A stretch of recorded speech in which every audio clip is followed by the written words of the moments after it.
23 अगस्त 2001 इस मनहूस तारीख का संबंध है एक हत्याकांड से। घटना के दिन का हाल सुनिए। लोकेश को स्कूल ले जाने के लिए एक नौकर कोठी के अंदर घुसता है। सुबह के 8 बजे का वक्त है और घर में कोई नहीं है। रात को पार्टी थी, इसलिए सब देर से सोए होंगे। ये सोचकर नौकर पहली मंजिल पर जाता है। वहां का मंजर देख उसके होश उड़ जाते हैं। वो दौड़कर वॉचमैन अमर सिंह को बुला लाता है। चारों तरफ सिर्फ खून ही खून है। घर में रहने वाले 8 लोगों की हत्या हो चुकी है। सिर्फ घर की सबसे बड़ी बेटी सोनिया की सांसें चल रही हैं। वो दरवाजे के आगे बेहोश पड़ी है। अमर सिंह डॉक्टर और पुलिस को फोन करता है। कुछ ही देर में भीड़ इकट्ठा हो जाती है। पुलिस सोनिया को हॉस्पिटल ले जाती है और उसे वहां भर्ती कर तहकीकात शुरू कर देती है। तहकीकात से जो पता चलता है उससे पुलिस के रोंगटे खड़े हो जाते हैं। घर में जब कोई घुसा ही नहीं तो हत्या कैसे हुई? 8 लोगों की हत्या हो गई और किसी की चीख पुकार की आवाज तक नहीं आई। ये सब कैसे और क्यों हुआ?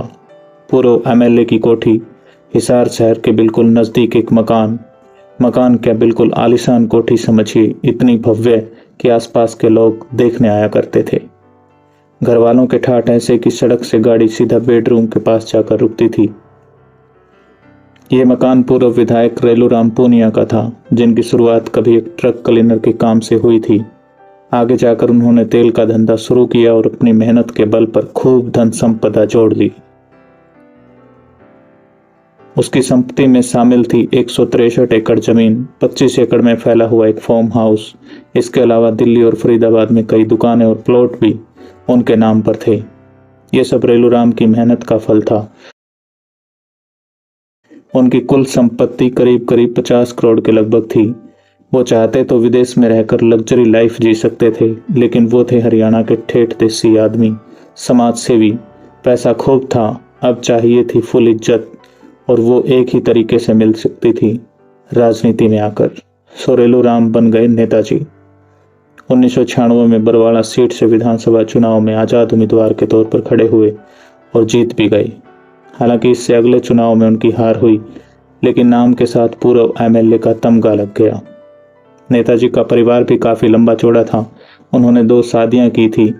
पहली पत्नी ओमी देवी से उनका एक बेटा हुआ था जिसका नाम था सुनील, और दूसरी पत्नी कृष्णा से 2 बेटियां जिनका नाम सोनिया और प्रियंका था। आगे जाकर सुनील की शादी शकुंतला से हुई। उसके 3 बच्चे हुए, बेटा लोकेश और 2 बेटियां जिनका नाम था शिवानी और प्रीति। भरा पूरा परिवार था और खूब धन दौलत, साथ में पूर्व एमएलए का रुतबा भी। 2001 तक आते आते रेलूराम हिसार के सबसे रईस और रुतबेदार लोगों में शामिल हो चुके थे। घर संसार सब एकदम मस्त चल रहा था। बड़ी बेटी सोनिया ताइक्वांडो की प्रैक्टिस किया करती थी और स्पोर्ट्स इवेंट्स में भी भाग लेती थी। इसी दौरान उनकी मुलाकात हुई संजीव से। संजीव खुद जूडो का बहुत अच्छा खिलाड़ी था। खेल के मैदान में ही दोनों को प्यार हुआ और शादी भी कर ली। संजीव एक मध्यम वर्गीय परिवार से आता था और सोनिया ठहरी नगर सेठ की लड़की, इसलिए रेलूराम ने हर तरह से इस शादी का विरोध किया। स्पोर्ट्स में भारत का हाल तब और भी बुरा था। संजीव का जूडो बस कुछ साल ही चल पाया, फिर कोई नौकरी नहीं मिली तो काम की तलाश करने लगा। ससुर रसूख वाला था पर कोई बात नहीं बन पा रही थी। नतीजतन सोनिया ने पिता से कहा कि फार्म हाउस की जमीन बेच दें, जिससे संजीव कोई बिजनेस कर सके।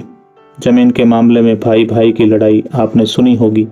यहाँ मामला भाई बहन के बीच था। सोनिया के सौतेले भाई सुनील को जब ये बात पता चली तो वो बुलेरो लेकर सोनिया के पास पहुंच गया। दोनों के बीच जमीन को लेकर कहासुनी होने लगी। कुछ ही देर में बात इतनी बढ़ गई कि सोनिया ने अपने पति का रिवॉल्वर निकाल लिया।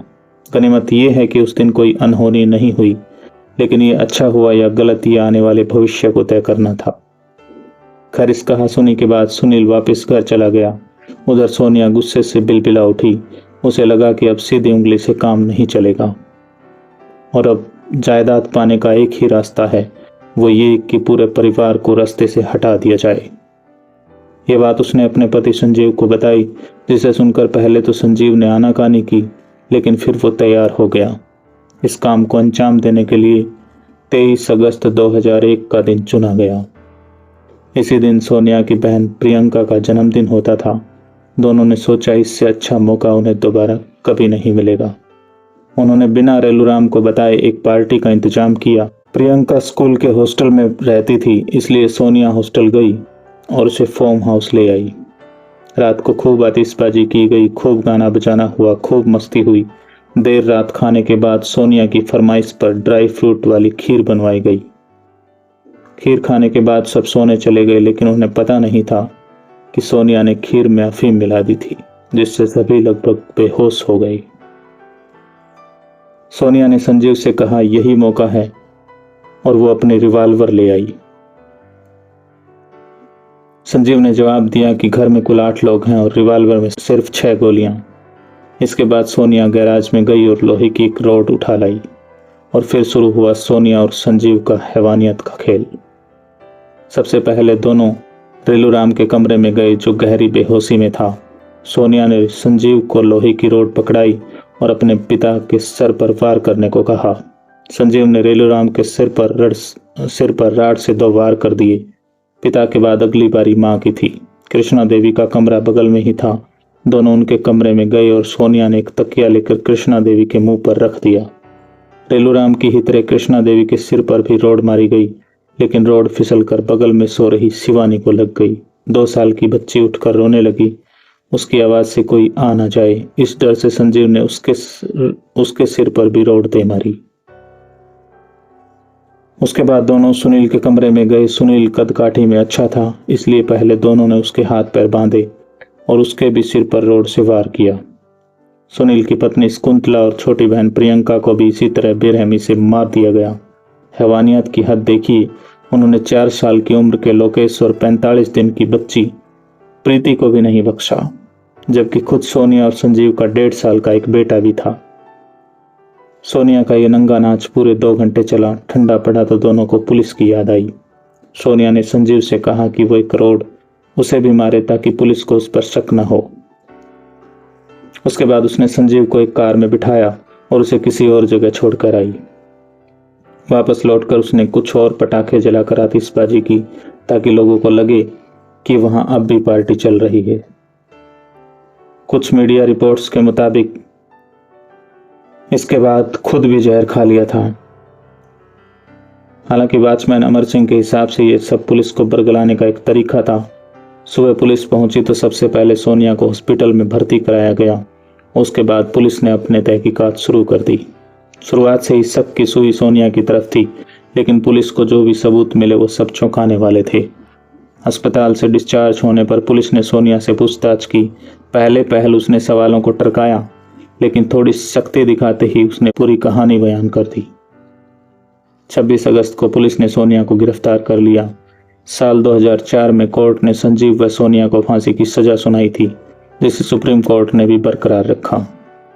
2014 में सुप्रीम कोर्ट ने दया याचिका में देरी का हवाला देते हुए सजा को उम्र कैद में बदल दिया। हत्याकांड के आरोपी दामाद संजीव की शनिवार को रिहाई हुई। शाम करीब 4 बजे वह जेल से रिहा हुआ। इससे पहले 2018 में संजीव को 15 दिन की पैरोल मिली थी, लेकिन वो फरार हो गया। उधर पता चला कि सोनिया ने जेल में फांसी लगाकर आत्महत्या की कोशिश की। ऐन मौके पर बाकी कैदियों और जेल कर्मियों ने उसे बचा लिया। इसके बाद अगले 6 महीने तक उसे एक स्पेशल सेल में रखा गया। जो कैदी आत्महत्या का प्रयास करते हैं उन्हें सुसाइड वॉच लिस्ट में रखा जाता है। इस दौरान उन पर खास नजर रखी जाती है ताकि वो दोबारा आत्महत्या का प्रयास ना करें। फरवरी 2021 में संजीव को मेरठ में गिरफ्तार कर लिया गया। पता चला कि फरार होने के बाद वो गुजरात के एक आश्रम में साधु का भेष बनाकर रह रहा था। जिस माया के लिए 8 कत्ल कर डाले, उसी माया से पार पाने के लिए अंत में जोग धरना पड़ा।